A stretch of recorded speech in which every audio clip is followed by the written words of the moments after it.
So the next mantra we have to take is Yen Adyam Rugra, the fifth mantra of Hiranyagarbha Sukta. Prithvi cha dhulha yen asvasta bhitan yen nakaha yo antarikshe rajaso vimanah kasmai devaya havisha vidhema. So word meaning yena, by whom, jauhu. Jauhu is the sky or the heavens. And then how did the heaven happen? See, because the law of gravitation is that everything, unless it is supported, it's going to fall down, isn't it? So the sky cannot be any different from the law of gravitation, isn't it? Because you cannot, for cosmic laws, there cannot be no exceptions whatsoever. So if the sky doesn't fall, then some force must be lifting it, isn't it? So here the sage is saying that light, that energy, that power, by whom the heaven or the sky, ugra, here ugra means by raising it high. Ut means high, up, and then pushing it up. So ugra, so a person has become ugra means a person has become angry. That is also a meaning is there. Or a person has become violent. So as soon as a person's violence, nature, transforms into his body, what is the first thing that he will do? He will raise his hand, isn't it? So that's the natural tendency. So ugra means it is one who is raising in anger, and here in this context it means that which raises the sky in its position and holds it as such for all time to come. Now the question is, what is the purpose? Why should you do that? Because in cosmic law, everything has got a purpose. And the purpose is, ugra also means to create space. For the sake of creating space, this cosmic principle has actually pushed up the sky and is holding it so that there can be space. And so, all right, fine, space is there. And space is, what is the nature of space? The nature of space is that it lets you occupy. And then suppose an object is in space, again by law of gravitation it has to fall down. So fall down where? So can it fall on an abyss, an endless abyss without any hope of stopping anywhere? So somewhere has to stop. So therefore, something which is high up, space which allows things to move about in any of the directions, up, down, crossways. But if it falls, there must also be something to stop its fall.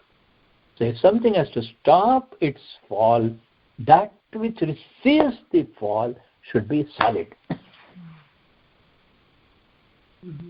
It should not be like water, where if you fall, you will actually go through the water and then you get drowned, isn't it? So therefore, Prithvi cha. So earth was created, and the earth was, how was it designed? The mantra says Drulha. Drulha is a Rigvedic word which actually means Dridha. Dridha means which is stable, made firm. So what happened for the cosmic principle? There was so much of material that was available. And this material has got to be deployed. So how do you deploy this material? Okay, you take some part of that material, and then make it into a solid. Dridha, drudha. So you make it into a firm, concretized object. Then what you do, you take some of the objects, assemble them as a sky, and push it upwards, and keep holding, making sure that that sky remains as it is. So, then again, why should you do all this? One is for the sake of the presence of the various beings to be created. More than all that, for knowledge to be available. So ultimately you have to embed knowledge in every being, whether living or non-living. Isn't it? Every being displays knowledge in its own glory. So therefore, this knowledge comes from sound. Everything comes from sound. And therefore, yena, by that entity, swaha. Swaha means sound. Swaha means swara. The sound in space, and then in fact all the sounds in space, once this sound is made, that's why we have to be extremely careful as to what we speak and how we speak. Once this speech comes out of our mouth in the form of sound, it will never perish. It will never perish. So suppose I use a bad word, and that word is put into this swa area, this space area. It may not be heard. It may not be heard by some or many. And the reason is not because the sound is not there. The reason is because there is no receiving medium for that. And therefore, we have to be extremely careful as to what kind of speech we use. Is it the same for if you think something, like if you're angry and you think it, is it better to just think it and not say it? And not say okay. it. Not say it. Anything that is articulated. But here the mantra is not talking about the negative things. It is actually talking about the various mantras that the rishis have visualized and uttered. Now, for example, now we chanted for the last 45 minutes the mantra. And these mantras have entered into this space. And that mantra will ever be reverberating. Will ever be reverberating. And this is also the reason why we say, suppose, you pray here for somebody, and then you have somebody some 100 or 1,000 miles away who is not, whose sake you are making the prayer. Actually, it reaches. This is the belief. Why? Because sound is indestructible. Because sound is nothing other than matter. And so matter being indestructible, how sound can be destructible? And therefore, sound is also indestructible. Once uttered in space, forever it is there. So therefore, what does the mantra say here? Swaha, in this space, stabhitam. Yena swaha swabhitam. Swabhitam means this sound stays and keeps resonating in the sky, in this space, and that stabilizing force of this existence of this sound to him for my oblations. And then, so that means yena, by whom, jauhu, the sky, ugra, it was held up, prithvi cha, the earth also, drilha, it was made solid, and then yena, by whom, swaha, the swara or the sound, stabhitam, made permanent, where? In the space. That is why, what is the tanmatra of akasha? Tanmatra of akasha is sound. So that means that its essence is sound, and therefore sound remains permanent and it is stabilized. Why was this required? It is because in every creation, every eon, te dhyana yoga anugata apashyan. All the rishis sit in meditation using the dhyana yoga, and because of their contemplation and meditation, they can tap into this sound. And therefore, what do we say about the Veda mantra? we say it is about apaurusheya, that means it is a superhuman. So superhuman minds can tap into the superhuman sound. And therefore, yena. So then, this he has also to create nakaha, yena nakaha. Aka or akam means darkness. So if you prefix it with na, then it becomes light.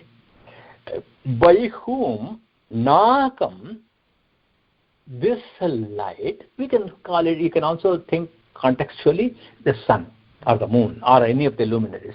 This nakam yaha antarikshe rajasaha vimanaha, antarikshe, in the space, rajasaha, by the various particles that are in space, because again in vibration, when, we learn this in basic physics.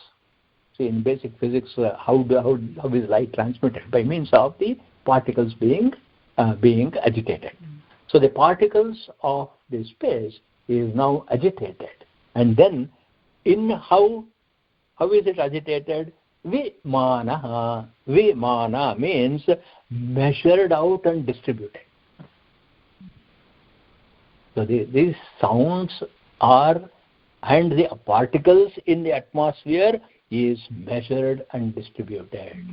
What an amount of power they should have. That means the earth is made from, the sky is held up, and in between it is also made sure that whatever space has to do, whether it is communication of sound, whether it is freedom of movement in the space, it was all made possible by this entity Trivikrama, who uses all these three strides. Vishnu, who uses the three strides and then goes from the earth to heaven to the atmosphere.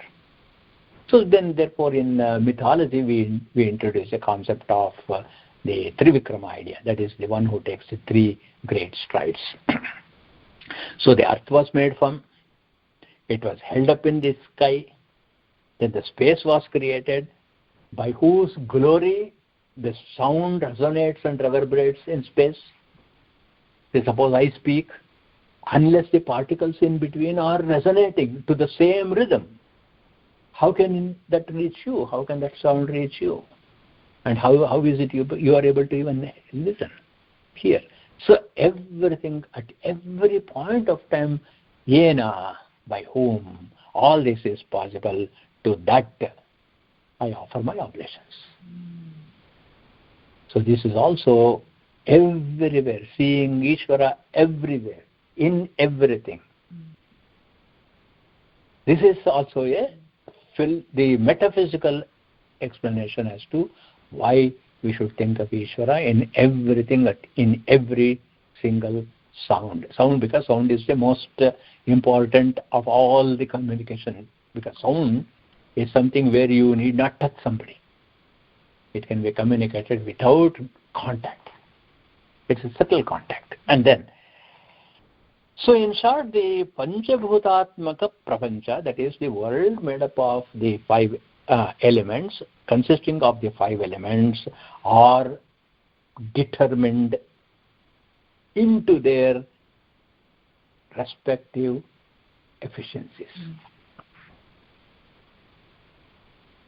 This concept that enables this, to that Deva, to that Shining One, to that God, I offer my oblations. And this idea can be mapped on to one of the Vishnu's name, Sankarshana. Samyak Karshati iti. And this is also, Sankarshana is also known as the willpower of Mahavishnu. Therefore, this mantra can be mapped on to the name Sankarshana. So then,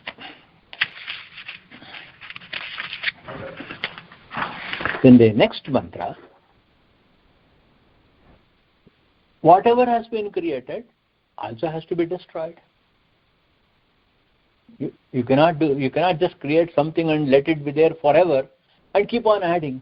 So it becomes unsustainable.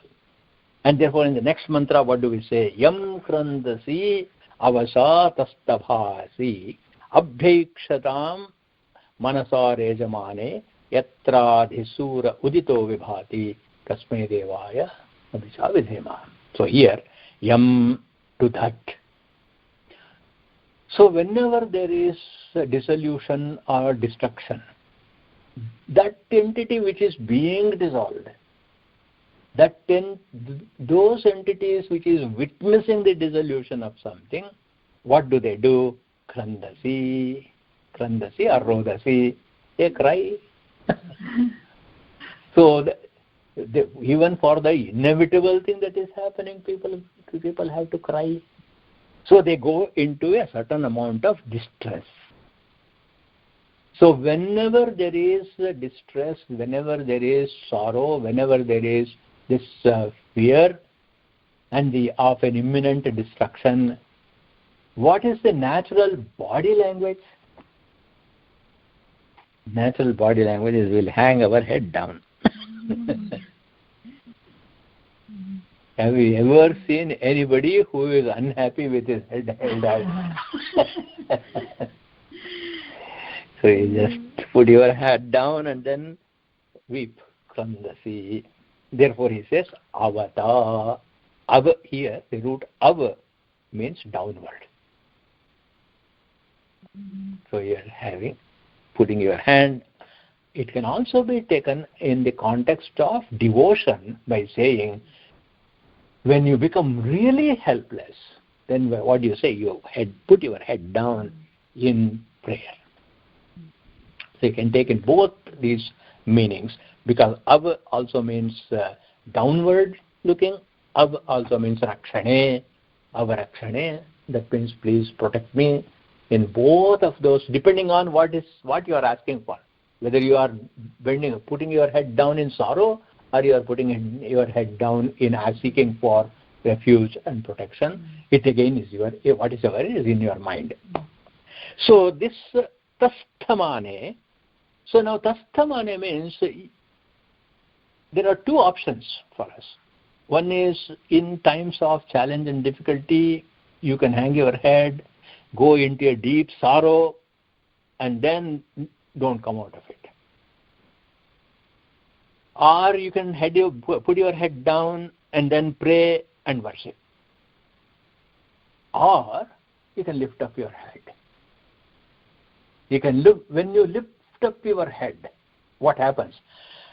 Tastabhane. Why do you lift up your head? Whenever we straighten up and we lift up our head, what happens? You become stable. You become steady. You become firm. I'm sure you teach in yoga about that posture where you keep your head straight. And then you say that each one of these should be in one line. And that's called stambha. Become like a pillar. That's a pillar pose. That's a tree pose. So you become like a stambha. Here it says tastabhane, comes from the root stambha. That means to stabilize. For the sake of stability, what do the beings do for the sake of stability? Abhaikshatam. Aikshatam, aiksha, aik means to see. They see, asking for, wishing for, they look up. So when they look up, what happens?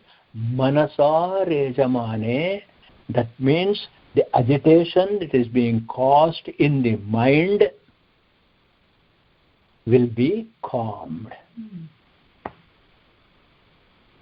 So here the mantra is actually communicating to us by saying, whenever you are seeing destruction and in that state of mental distress, either you can hang your head down seeking protection and relief, and then you ask for stability by lifting your head and looking up. When you wish that your mind enshrines the calmness that is there in the universe. So from where how can the mind become calm? The mind cannot become calm by means of bringing out the distress in the localized mind, but it can be brought from the peace and shanti localized in the universal. So stambhamane, and then who does this? Where is this light? Where is this knowledge? First of all, it is in the sound.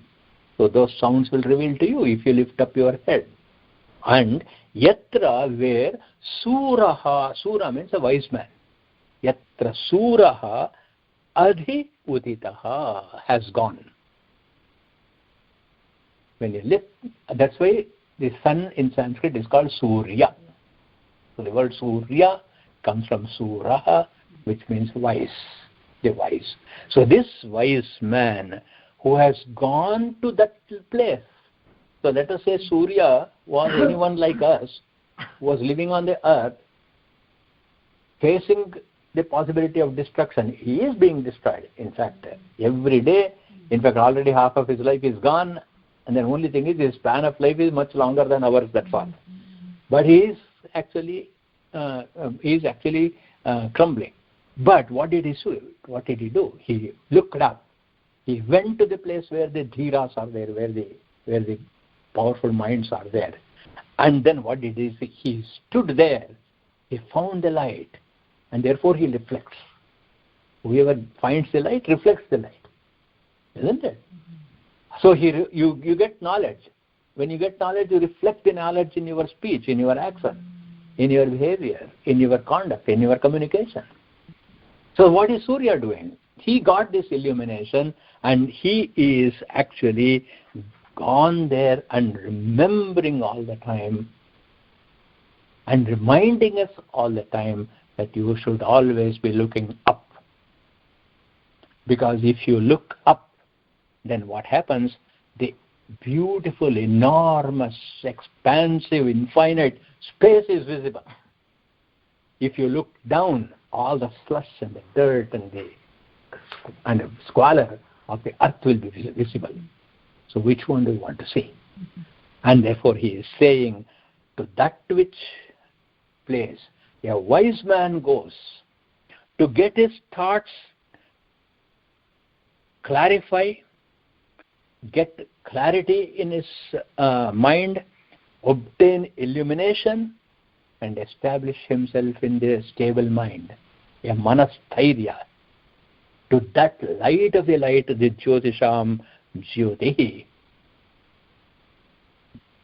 that Deva, I offer my oblations. Kasmai Devaya Havishavidhema. So you can also see, compare this with the Ishavasya Upanishad mantra, Pushan Ekarshe Yamasurya Prajapatya Vyuha Rashmin Samoha. For what purpose? Tatte Pashyami, so that I can see that light. So in this context, we can also note the idea of Vyuha. Vyuha, in particular interest to you, because Sri Vaishnavism perfected this concept of Vyuha. This Vyuha is to arrange and then put in place in order, and then to dispose, to separate, to divide. Both actions that's in the Vyuha, because it comes from the root Vyaha. It means to cover or uncover by means of manifestation. So therefore Vishnu is the one who creates this Chaturvyuha, the four kinds of Vyuha. Vasudeva as creator, we have seen that one mantra. Then Sankarshana as the sustainer. And here in this mantra, we also see him as Pradyumna, the destroyer. This third of the Vyuha, and therefore this mantra can also be mapped onto the concept of Pradyumna. So that's the two mantras.